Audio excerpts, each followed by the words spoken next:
আদা বাটা দিয়ে আমরা বিভিন্ন রকম তরকারি তো রান্না করে থাকি। নিরামিষ রান্নায় আদা বাটার একটা দারুণ ভূমিকা আছে। তবে এই পুনকো শাক রান্নায় আপনারা কি আদা বাটা দিয়ে করেছেন? আর আদা দিয়ে যদি না করে থাকেন তাহলে আজকের রেসিপিটা দেখে নিন। বাজার থেকে পুনকো শাক কিনে আনুন কিংবা নিজের বাগান থেকেই তুলুন। এই পুনকো শাক রান্না করার আগে অবশ্যই একবার এই রেসিপিটা তৈরি করবেন। একদম নতুন স্বাদের নতুন ধরনের রেসিপি আমরা সকলেই খেতে পছন্দ করি। আজকের রেসিপিটা থাকছে সেরকমই। আদা বাটা দেওয়ার কারণে এই শাকের ঘন্টর একদম নতুন ধরনের স্বাদ পাবেন। আর কখন দেবেন সেটাও দেখিয়ে দেব। সবার প্রথমে রান্নাটার জন্য লাগবে কিন্তু বেগুন। এখানে একটা আমি ছোট সাইজের বেগুনকে ছোট করে কেটে নিয়েছি। এবার বেগুনটা ভাজার আগে একটু লবণ হলুদ মাখিয়ে রাখতে হবে।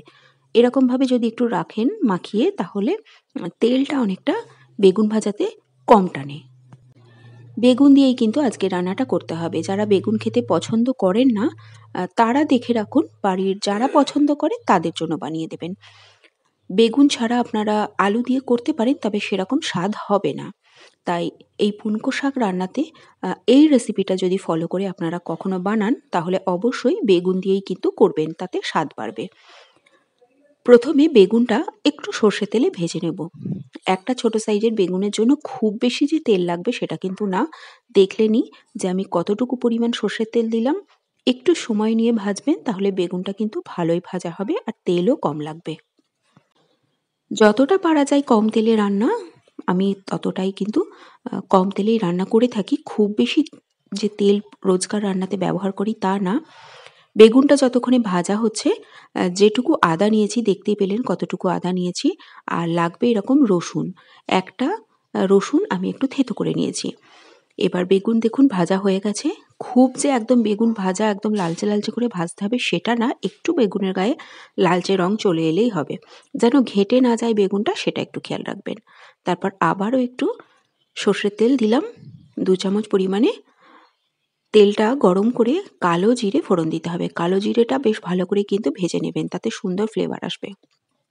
এবার জিরেটা যখন ভাজা হয়ে যাবে, মানে কালো জিরেটা যখন ভাজা হয়ে যাবে, তখন থেঁতো করা রসুনটা অ্যাড করে দেবেন।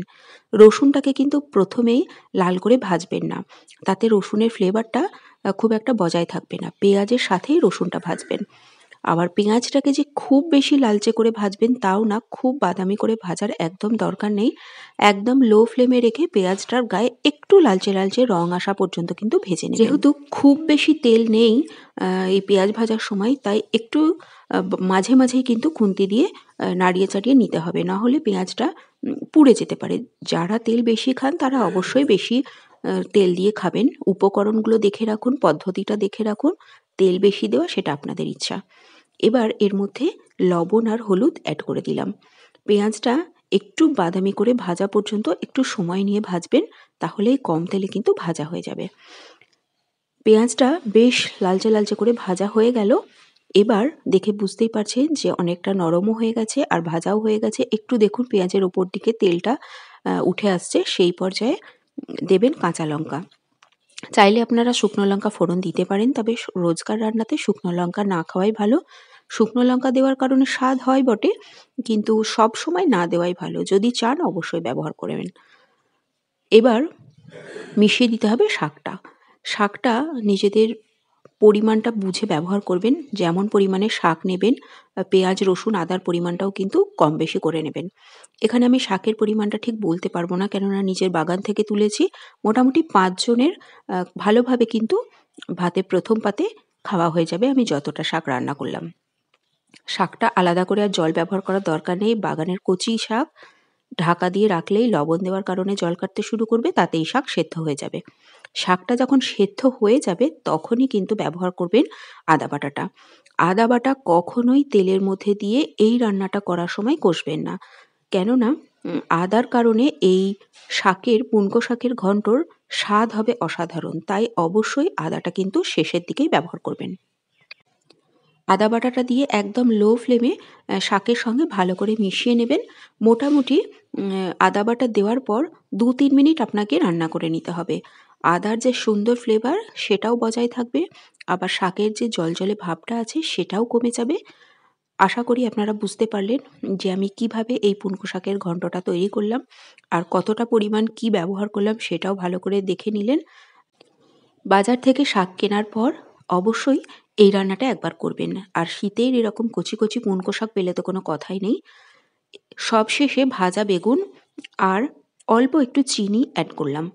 চিনিটা কিন্তু শেষেই দিলাম, খুব সামান্য। চিনি যদি খেতে অসুবিধা থাকে, শারীরিক যদি কোনো অসুবিধা থাকে তাহলে ব্যবহার না করাই ভালো।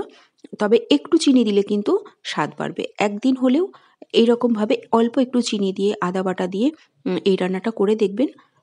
মুখে কিন্তু রুচিও ফিরবে আর বারবার কিন্তু পুনকো শাকের এই তরকারিটাই আপনার খেতে তখন ইচ্ছা করবে। গ্যাসের ফ্লেম অফ করে দিলাম, একদম শুকনো শুকনো করে নামিয়ে নিয়েছি। দেখে বুঝতেই পারছেন যে সম্পূর্ণ শুকনো শুকনো হয়ে গেছে। পুনকো শাকের এই নতুন ধরনের রেসিপি আপনাদের কেমন লাগলো অবশ্যই জানাবেন। মুখরোচক সাথে এরকম শাকের ঘন্ট অবশ্যই একদিন বানান। ধন্যবাদ।